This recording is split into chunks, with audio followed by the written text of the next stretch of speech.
Listen, I really need you to hear this with an open mind. This is the part of feminine energy nobody explains right, and this is a reason why so many women attach to the wrong man. We have been taught to love with our hearts, and men have been taught to choose with their egos. And that difference is destroying women emotionally. I'm gonna break it down to you so it finally makes sense. Point 1. Humans choose what benefits them, but men do it louder.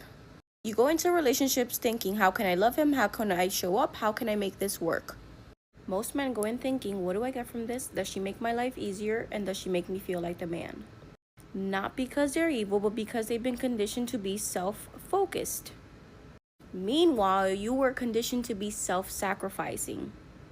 And that's why the dynamics feel unbalanced, because it is. Point number 2. Women attach through giving, men attach through investing. A woman falls in love when she gives, a man falls in love when he invests and sacrifices. A woman gets attached because she's pouring, a man gets attached because he's working. He is working and risking. That's why doing too much kills the attraction and why letting him lead builds it.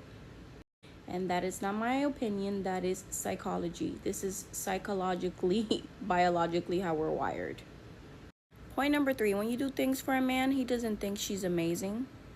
He thinks, wow, I must be amazing if she's doing all of that for me.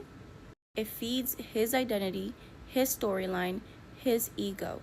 One thing a man can never do is praise himself, honey. So the more you pour into him, the more he worships himself. But the more you pour into you, the more he worships you. And that part right there changes everything. Point number 4, feminine energy is a nervous system state, not an aesthetic. When you're in your wounded feminine energy, you're anxious, overgiving, overexplaining, attaching to crumbs, needing validation, and chasing.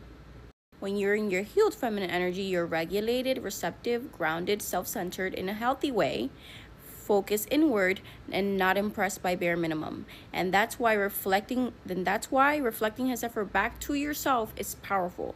It retrains your nervous system not to cling. Point number 5, this is why you get obsessed and he gets comfortable. Because you're attaching through giving and he's attaching through earning. So while you're proving your worth, he's relaxing in comfort. But when you become the prize, when you become your biggest fan, he feels like he has something to rise to and conquer. He has a challenge. You're giving him a challenge. Men move to what challenges them, not what overpours. Point 6, when you flip this dynamic, everything changes.